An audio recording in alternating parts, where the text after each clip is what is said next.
పక్కా Nellore style చేపల పులుసు ఎలా తయారు చేయాలో నెల్లూరులో చేపల పులుసు అయితే చాలా బాగా చేస్తారు. టేస్ట్ అయితే అసలు మామూలుగా ఉండదు. చాలా అంటే చాలా బాగుంటది. ఎంత పులుసుతో అయినా అన్నం మొత్తం తినేసేయచ్చు. అంత టేస్టీగా ఉండదు అనమాట. ఎలా తయారు చేయాలో చూద్దాం రండి. నేనైతే 1 కేజీ వరకు గెండి చేపలను అయితే తీసుకున్నాను. మీరు ఏ చేపతోనైనా పులుసు పెట్టుకోవచ్చు. ఈ చేపలని ముందుగా నేనైతే శుభ్రంగా కడుక్కొని ఉప్పు కారం పసుపు వేసి బాగా కలుపుకొని గంట సేపు అయితే ఫ్రిడ్జ్ లో పెట్టాను. ఇలా చేయడం వల్ల ఏంటంటే చేపలకి ఉప్పు కారం అనేది బాగా పడుతుంది.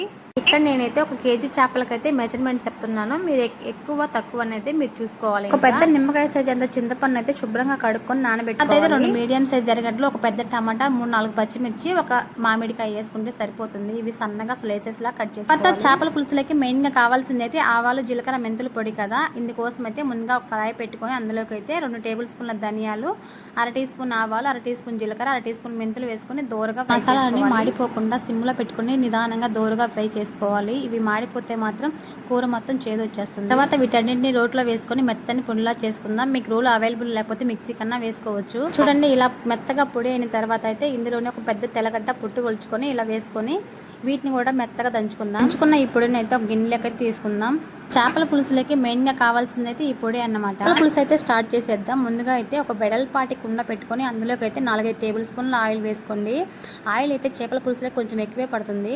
ఆయిల్ హీట్ అయిన తర్వాత అయితే ఇందులోకి 1/2 టీ స్పూన్ ఆవాలు, 1/2 టీ స్పూన్ జీలకర్ర, 1/2 టీ స్పూన్ అయితే మెంతులు వేసుకొని దూరగా ఫ్రై చేసుకొని ఇందులోకి మనం ముందుగా కట్ చేసి పెట్టుకున్న ఎర్రగడ్డలు అయితే వేసుకొని ఎర్రగడ్డలు బాగా ఫ్రై అవ్వాలి. ఎర్రగడ్డలు ఇలా ఫ్రై అయిన తర్వాత టమాటా పచ్చిమిర్చిని కూడా వేసుకొని టమాటా మెత్తబడేంత వరకు అయితే మగ్గించుకోవాలి బాగా. టమాటాలు మెత్తబడిన తర్వాత అయితే ఇందులోకి 1/2 టీ స్పూన్ పసుపు, 3 టేబుల్ స్పూన్ల కారం అయితే వేసుకోండి.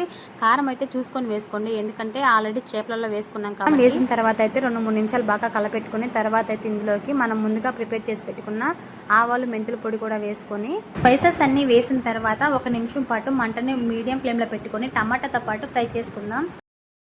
నెక్స్ట్ ఇందులోకి అయితే మనం నానబెట్టుకున్న చింతపండు రసాన్ని కూడా ఇందులోకి అయితే యాడ్ చేసుకుందాం.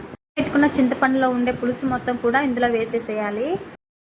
కొద్దిగా వేసుకుంటూ చింతరసాన్ని అయితే పిండాలి. అయితే మన కన్సిస్టెన్సీ తగ్గట్టుగా అయితే వాటర్ యాడ్ చేసుకుందాం. ఇందులోకి అయితే నేను 2 గ్లాసుల నీళ్ళు అయితే పోసుకున్నాను. నీళ్ళు పోసుకున్న తర్వాత అయితే మనకు రుచికి సరిపడా ఉప్పు వేసుకోవాలి. ఆల్రెడీ మనం చేపలలో ఉప్పు వేసాం కాబట్టి చూసుకొని వేసుకోవాలి. ఇప్పుడు మూత పెట్టి 5-6 నిమిషాలు మీడియం ఫ్లేమ్ లో అయితే పులుసుని అయితే మరిగించుకోవాలి. ఇలా పులుసు మరుగుతున్నప్పుడే ఉప్పు కారం సరిపోయిందో లేదో చూసుకోవాలి. పులుసు మరుగుతున్నప్పుడే పులుసు కారం సరిపోయిందో లేదో చూసుకోవాలి. లేకపోతే ఈ స్టేజ్ లో అడ్జస్ట్ చేసుకోవచ్చు. నాకైతే పర్ఫెక్ట్ గా సరిపోయింది. మీకు సరిపోకపోతే తర్వాత అయితే ఇందులోకి మనం ముందుగా మ్యారినేషన్ చేసి పెట్టుకున్న చేప ముక్కలను అయితే ఒక్కొక్కటిగా ఈవెన్ గా అయితే స్ప్రెడ్ చేసుకోవాలి. కుండ మొత్తం చేప ముక్కలని వేసిన తర్వాత అయితే గరిట పెట్టుకున్న ఒక క్లాత్ తో పట్టుకుని స్లోగా తిప్పుతుంటే పులుసులో చేప ముక్కలు అనేవి బాగా సెట్ అవుతాయి. అయితే ఇందులోకి మనం ముందుగా కట్ చేసి పెట్టుకున్న మామిడికాయ ముక్కల్ని కూడా వేసుకొని మంటను మీడియం ఫ్లేమ్ లో పెట్టుకొని 15 నిమిషాలు ఉడికించుకుంటే చాలు. ఫైనల్ గా కొంచెం కొత్తిమీర వేసుకొని దించేసుకోవడమే. నిజానికైతే కొత్తిమీర వేయరు, నేను వేసి చూసారా ఎంత బాగుందో. ఇక్కడ కొంచెం పల్సగా కనపడినా ఆరిపోయేసరికి చిక్కగా పడుతుంది. నిజంగా టేస్ట్ అయితే చాలా బాగుంటది. ఒకసారి ట్రై చేయండి. ట్రై చేసి మీకు ఎలా అనిపించింది నాకు ఖచ్చితంగా షేర్ చేసుకోవడం మాత్రం మర్చిపోవద్దు.